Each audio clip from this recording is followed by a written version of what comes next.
I have never heard any authortuber say this, but it is the most important writing advice of all time.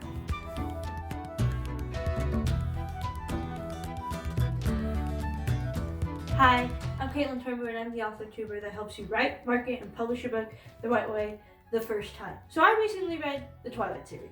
I'm a little late. I watched the movies first. Yeah, I hated them.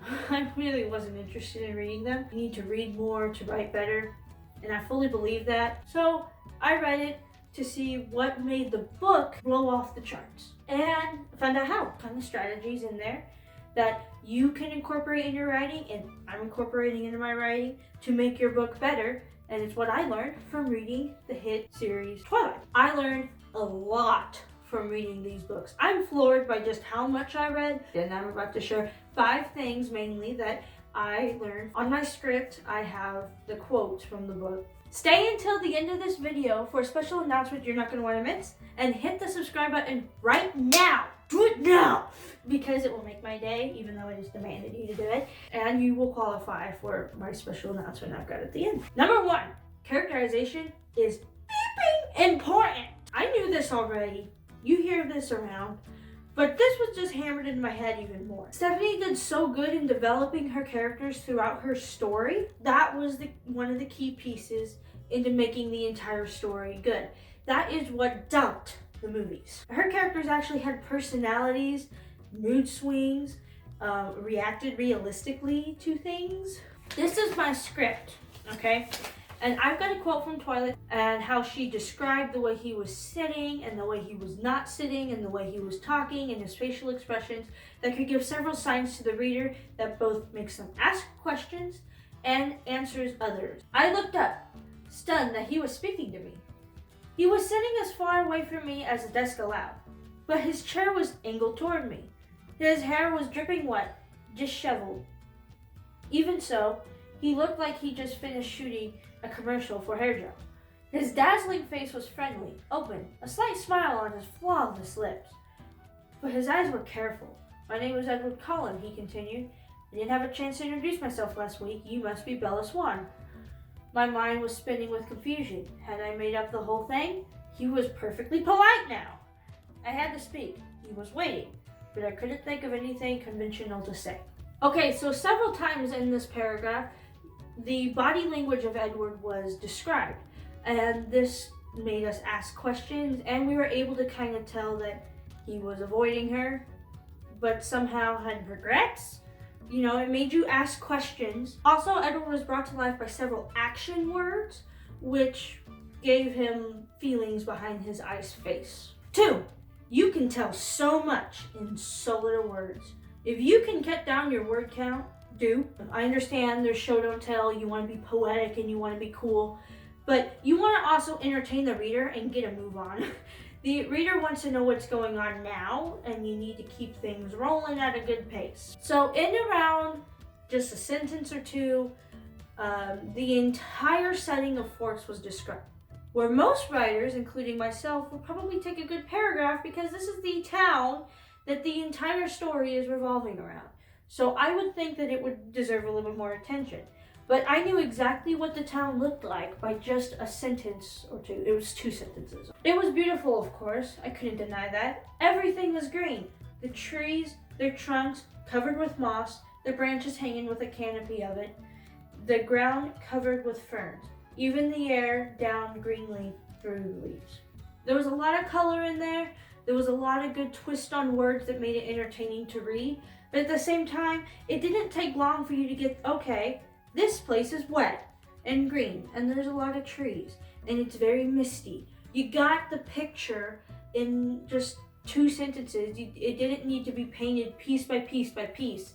It was able, through the reader's own experience, the writer trusted the reader to be able to put the pieces together, which you should do in some of your descriptions. 3, humor is good in keeping your reader engaged. So humor best comes when the character messed up, or some character messed up and it is mentioned, or there's some burn going on. Think about it. This is even in life.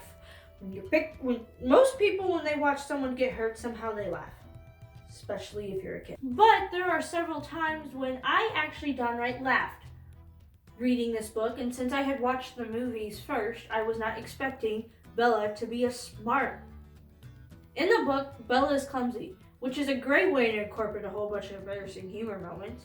But there's one specific one that made me burst out laughing, which was important. He studied my face apprehensively, and I sighed. It looked like clouds, and a sense of humor didn't mix. In a few months of this, I'd forget how to use sarcasm. Which this quote also leads into the point of number 4. Narrative in writing is a great way to go in first person. So this may seem obvious, but there are a lot of first person books where the narrative is the main character, but he somehow knows more than he should, or uses words that they wouldn't say. It's like your character is writing a high-end bio of themselves, or co-writing it, and have a high-end editor through it. Which, even though that's what you're doing, that's not what your character is doing, so it needs to be a little laid back and relaxed. That's better to read. It's better to read and more entertaining to read when it's like the main character journaled it. And they're not going to use big, long words in that unless they're a scientist.